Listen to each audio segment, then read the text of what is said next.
stay with us until the very end of this video. What you hear in this story might make you think twice about wandering into the woods after dark.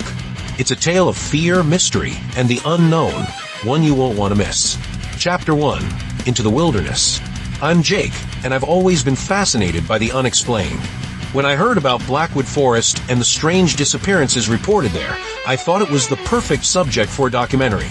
Along with my friends Chris and Mark, we packed our cameras, our gear, and our curiosity to chase the story no one dared to tell. The forest was dense and silent, more oppressive than any of us expected. As we entered the twisted maze of trees, painted in short, sharp shadows by the setting sun, the reality of the isolation began to sink in. No phone signals, no trails marked on any map, just us and the untamed wild. The locals in the nearby town gave us stern warnings about Blackwood, but we shrugged them off as superstition. We had a mission, to find proof of what haunted that place. But Blackwood had other plans. Chapter 2. The First Sign. Night fell faster than expected. We set up camp near what looked like an old, abandoned cabin.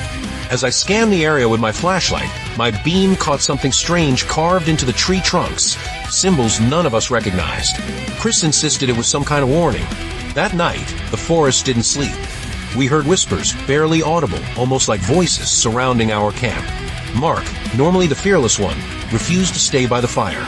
Instead, he stared beyond the trees, his face pale and eyes wide. Then more signs appeared.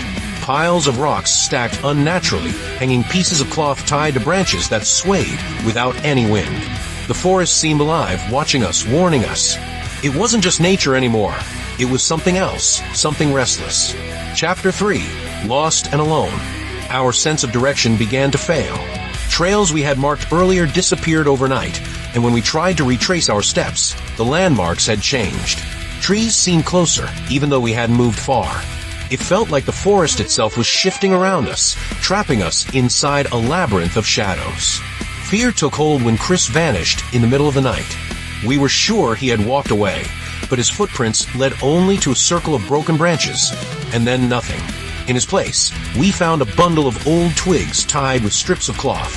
What kind of message was that? Days blurred together. Our food and water ran low, and the oppressive silence that followed Chris' disappearance pressed on us like a heavy stone. I realized this wasn't just a forest. It was a place with a memory, a hunger, and a will.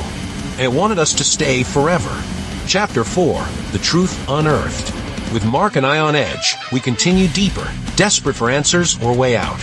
We found remnants of what looked like a recent ritual. A circle of stones lit by fading embers, strange markings smeared in red on bark and stone, and a stone altar with what we can only imagine had been offerings. As we filmed, eerie sounds surrounded us, low chanting, rustling footsteps, and whispers calling our names in the wind. Mark swore he saw shadowy figures watching us from the tree line. That night, I stayed awake, gripping my camera, every sense on high alert. When morning came, Mark was gone. I was alone in Blackwood Forest, in a nightmare I couldn't awake from, hunted by something I couldn't understand. The woods weren't just a place, they were a trap. And if the stories were true, the forest claimed every last soul who entered. Chapter 5. The Escape That Never Came.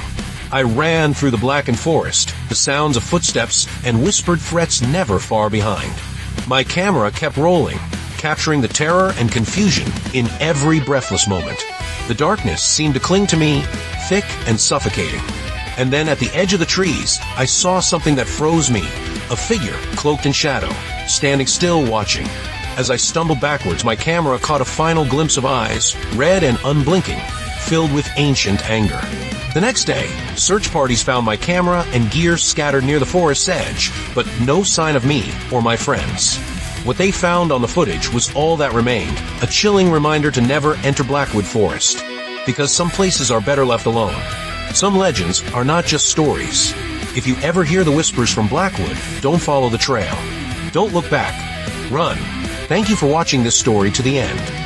If it sent chills down your spine, be sure to subscribe to our channel for more terrifying tales and true horror stories. Hit the notification bell so you never miss an update. Please give a like, leave a comment with your thoughts or stories, and share this video with friends who love a good scare. Stay safe, and remember, some doors should never be opened